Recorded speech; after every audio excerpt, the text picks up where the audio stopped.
Fake news is everywhere in our modern media. With a president who seems to mention it at least once a week and the term plastered all over every website, it's hard to ignore this wave of faulty information. It can often be difficult to tell what's true and what's made up. Today we're going to discuss how and why fake news is created, how it's spread, and how we can avoid falling into the trap ourselves. If we can understand how the problem is perpetuated, we can become smarter readers and researchers. First things first, where does fake news come from? Do those who create it simply want to create controversy? The source of fake news isn't all that shocking. It's mostly people who are trying to prove their opinion or bias.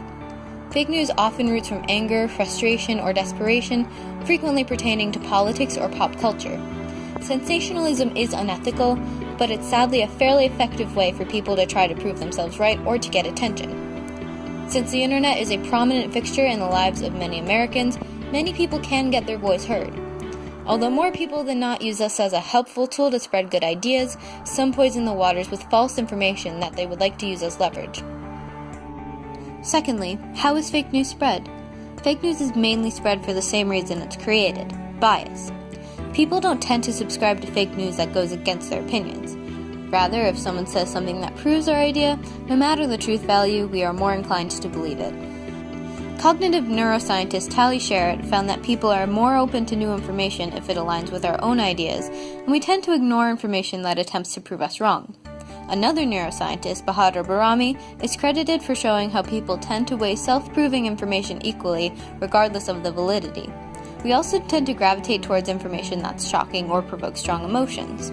We have a tendency to search for big causes for big events. When presented with a great tragedy, people simply aren't satisfied with small explanations.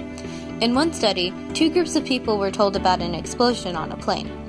One group was informed that everyone on the plane died, whereas the other group was told that everyone survived.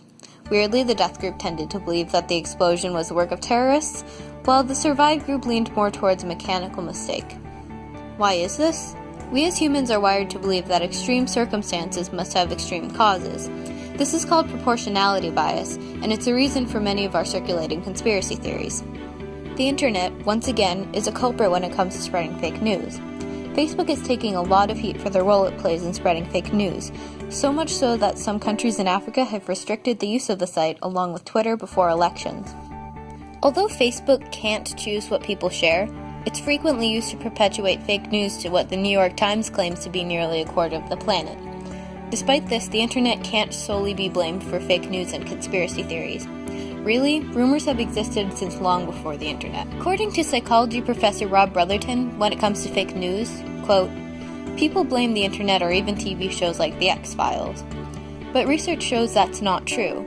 The internet has made it quicker and easier to share theories, but there has always been this background hum of conspiracy. It's a fundamental part of being human," end quote. In other words, the internet isn't the reason fake news exists, but it's very easy and common for false information to be spread via the web. Now that we know why we seem to have a fake news epidemic, how can we avoid falling into the trap ourselves? Some good ways to tell if the information shown is credible is to try to find other articles with the same information.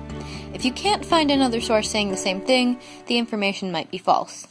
Another way to tell if a source is credible is to check its sources.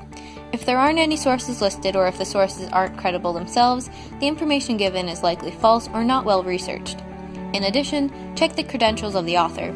If they're an expert on the topic, you're good to go.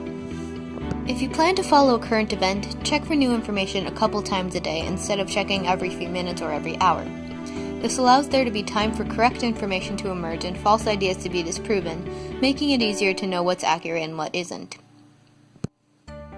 If the paper is heavily opinionated or uses language that implies speculation, like think or probably, the information is likely swayed or assumed. Other red flags include grammar mistakes, out-of-context quotes, and very unrealistic sounding information. Knowing which sources are trustworthy can ensure we are getting the most accurate information and will make us more knowledgeable. Happy researching!